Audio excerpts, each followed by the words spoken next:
نگران نباشید و عسلی رو بردن بیمه کاور نمیکنه. دکتر زنگ زد هر وقت که کامل به هوش بیاد دوباره تکنسین بهت زنگ میزنه.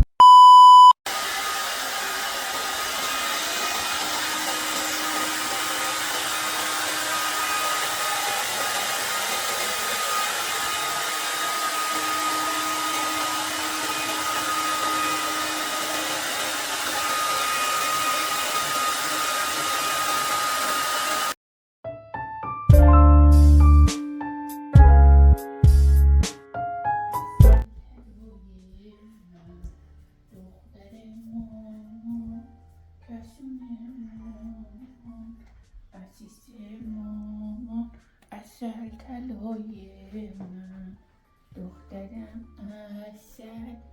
امروز 19 دسامبر و ما قراره بریم برای عقیم کردن عسلی خانم، ولی چون که غذا نخورده از ساعت 8 شب و 10 شب به بعد آب نخورده، الان یکم داره بیقراری میکنه.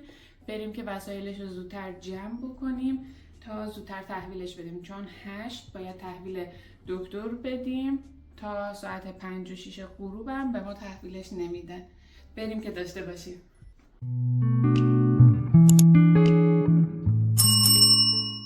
چون عسلی مشکل لیور شانت داشته از بچگی، به خاطر همین دارو مصرف میکنه. حالا من داروهاشو باید بذارم در صورتی که الان خیلی خوب شده و لازمش نمیشه، اما محض احتیاط باید داشته باشه. و همونجور که میبینید عاشق داروشه.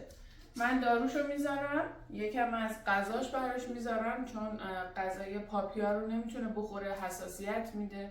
باید غذای ادالت بخوره، همه برندی رو نمیتونه بخوره.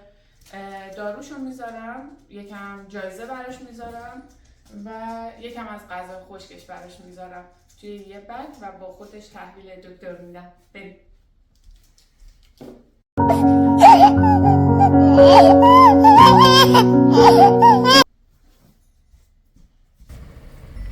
پرنسس ما خودش یه صندلی داره اینجا، بعد همه تو صندلی خودشون میشینن. پاپی ما هم میره تو صندلی خودش میشینه. بریم مطب رو بهتون نشون بدم.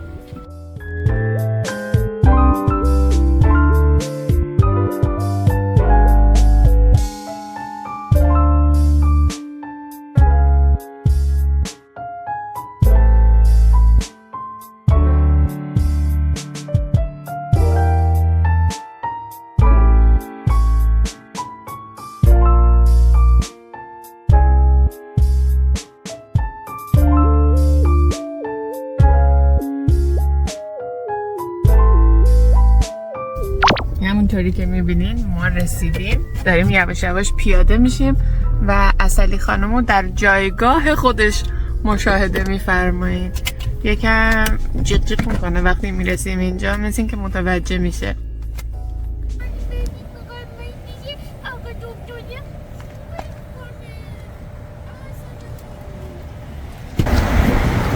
اینجا رو مطبیه که ما میایم همسایه‌مون معرفی کرد و وقتی اومدیم اینجا یه دکتر اومد و سلام، من سعید هستم.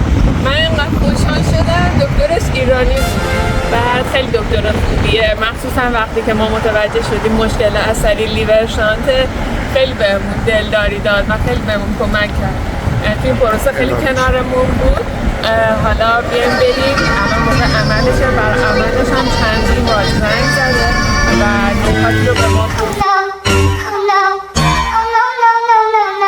نگران نباشید و از اینجور قضایا. اگه شما هم کانادا هستین، همیلتون هستین، من دکتر سعید رو توی کلینیک استون چرچ بهتون پیشنهاد میکنم. بریم ببینیم.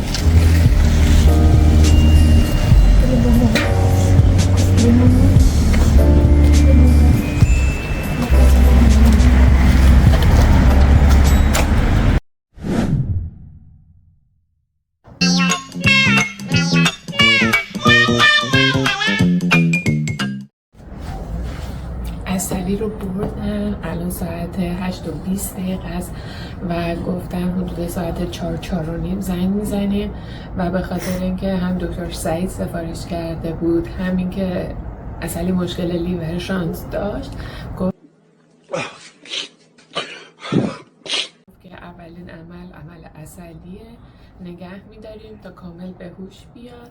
حالش که خوب شد بعد اون موقع بهتون زنگ میزنیم. حدودای ساعت 4:45 عصر میشه. بریم ببینیم تا 4:45 چی میشه.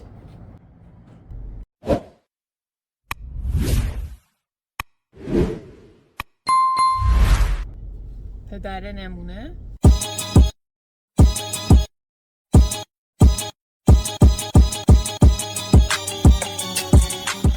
3 ساعت مرخصی گرفته که بیاد عسلی رو بذاره بعد بره کمک من بکنه و الان ساعت 8:25 است.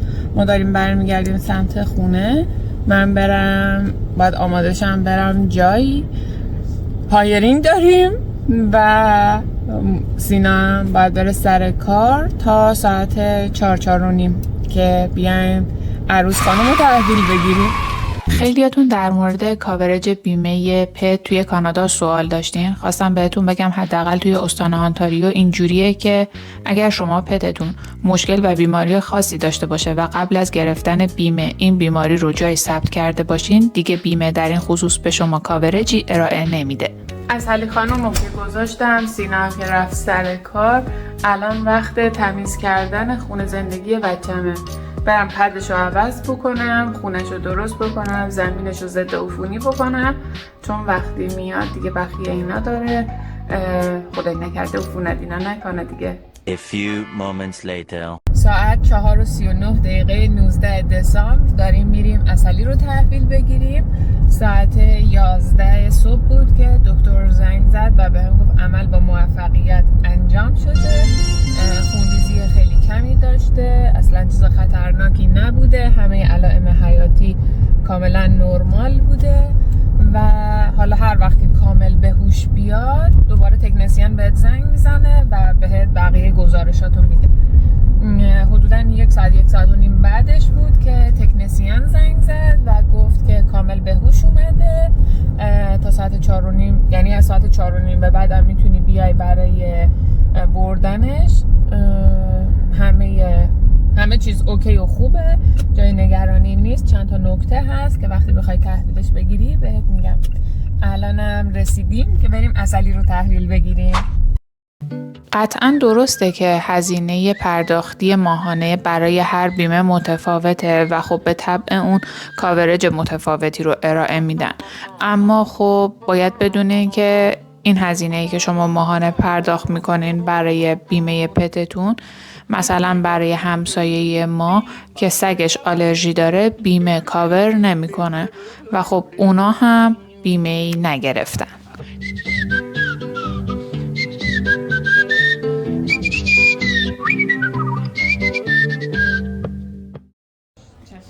مرسی، خیلی لطف کردید. تشکر. سلامت باشید. دست شما درد نکنه.